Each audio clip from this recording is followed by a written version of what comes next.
Top story at 6:30, a changing of the guard at the Salinas Police Department. Chief Kelly McMillan is retiring at the end of the week after 5 years as Salinas's top cop. McMillan will be leaving the department after decades of service in a variety of positions there.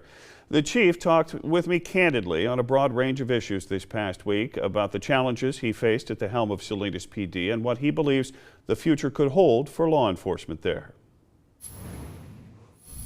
In 2010, Kelly McMillan took a Salinas Police Department that was starting to hemorrhage its most valuable commodity, police officers. Fewer cops facing the same or even greater number of crimes and cases. In a bold move, he slashed all specialized programs, committing cops to patrol or investigation, a finger-in-the-dike approach. We had 187 sworn police officers in Salinas, and now we're down to 133 today.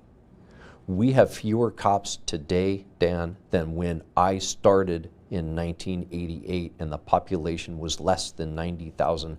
We're 160,000 now. Those are real numbers. And so law enforcement service suffers. Despite shortages and delays in service on nonviolent crime, the chief strongly defends the quality of police work at Salinas PD and the officers that served under him, especially the department's controversial string of officer-involved shootings in 2014, which amid growing national criticism of law enforcement brought demands for accountability in an age of 30-second officer-involved shooting videos and swift condemnation across the country and judgment on social media. If I was afraid of accountability, I wouldn't have asked the Justice Department to come in here and lay a 180-page report on me about my own police department. What about the community? Right? The community deserves truth and a fair investigation. So if they want that to happen in 10 minutes, they're going to be disappointed. That Justice Department investigation also recommended officer staffing levels of 260 for Salinas, nearly twice the current number of cops. Those recommendations paint a dire picture, but McMillan says with a new police union contract, there's actually real hope. Right, the hopeful scenario today is for Chief Fresse, who's coming in, is these police officers just got a really good contract that's going to put them above market, which is exactly where they have to be because we have to attract and retain talent here. So hopefully we start to rebuild and start to get back to the capacity that we had and we can get ahead of this problem. Rebuilding, though, will take time. And so, for the immediate future, the workload for Salinas cops won't likely change.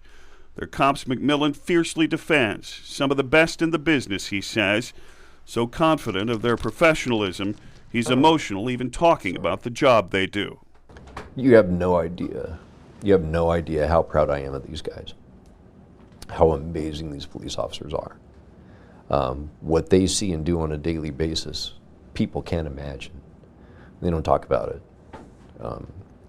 The conditions are hard, they're tired, but they're still pros, and they have been since the day I started here. This place is amazing. With his emotion and Kelly McMillan's nearly 30-year history with the department, leaving for him is hard. But the chief says he believes his leadership did make a difference in Salinas. I want to be remembered as a chief who made some really hard decisions in some really tough times, who took some pretty bold steps, did some things that may not have felt popular, but he believed were important. The chief's last day is Saturday, October 1st. He will give his final briefing tomorrow morning at 7:30 at City Hall. I asked him candidly if he could wave a wand and could have those 260 officers recommended by the DOJ, what he might do. McMillan told me flat out, quote, "I'd never leave." Much more of my interview with Chief McMillan on our website. Much more, including his feelings on a community review board for Salinas PD, the future of the department, and life for the officers that serve Salinas. It's well worth watching. It's all on our website at ksbw.com.